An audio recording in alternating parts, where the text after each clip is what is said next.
धन्यवाद अध्यक्ष जी। मैं इस संविधान के 129वें संशोधन अधिनियम के विरोध के लिए खड़ा हूं। अध्यक्ष जी, मैं समझ नहीं पा रहा हूं, अभी 2 दिन पहले संविधान को बचाने की, संविधान की गौरवशाली परंपराएं की कस्में खाने में कोई कमी नहीं रखी। 2 ही दिन के अंदर संविधान की जो हमारी मूल भावना है, 2 ही दिन के अंदर संविधान का जो हमारा बेसिक स्ट्रक्चर है, 2 ही दिन के अंदर संविधान का जो हमारा संघीय ढांचा है, उसको खत्म करने के लिए संविधान संशोधन बिल लाए हैं। मैं मनीष तिवारी जी से सहमत हूं और अपनी पार्टी और अपने नेता आदरणीय अखिलेश यादव जी की ओर से कहना चाहता हूं, ये बिल पूरे देश के जो अलग अलग भेष, भाषाएं, संस्कृति, क्षेत्र की जो मान्यताएं हैं, जो हमारे संविधान निर्माताओं ने बहुत सोच विचार के मंथन अध्ययन करके ये संघीय ढांचा तैयार किया था, राज्यों का गठन भी किया था, संस्कृति के हिसाब से, क्षेत्र के हिसाब से, भाषा के हिसाब से, परिस्थितियों और समय के हिसाब से। मैं नहीं समझता अध्यक्ष जी, मुझे कहने में कोई संकोच नहीं, उस समय के हमारे संविधान निर्माताओं से विद्वान, बाबा साहब भीमराव अंबेडकर से ज्यादा विद्वान इस सदन में अभी कोई नहीं बैठा, मुझे कहने में संकोच नहीं है।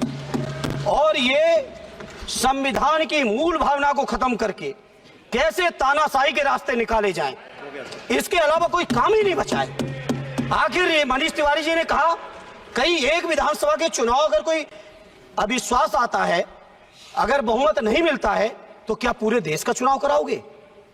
पूरे देश का चुनाव कराओगे? और ये लोग एक देश, एक संविधान, एक चुनाव की बात करते हैं।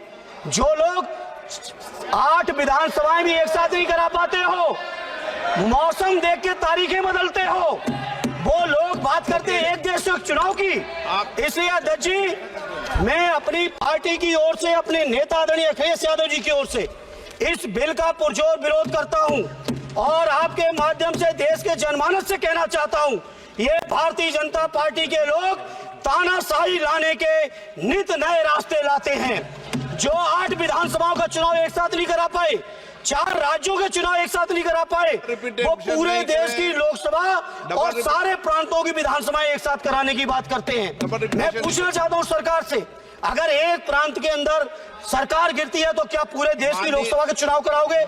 क्या अगर लोकसभा के चुनाव के चक्कर में उस प्रांत के लोग क्यों सफर करेंगे? अरे चर्चा कर लेना। अरे कुछ नहीं बचा है, कुछ नहीं बचा है आपके पास। अध्यक्ष जी, सदन को थोड़ा सा सिस्टम में लाएं।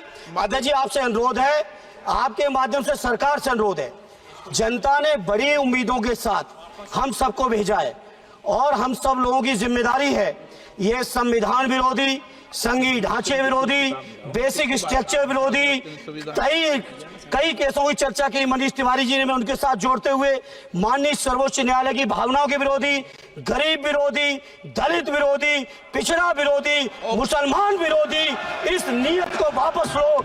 ये अध्यक्ष जी, आपके माध्यम से मेरी आपसे प्रार्थना है। बहुत बहुत धन्यवाद।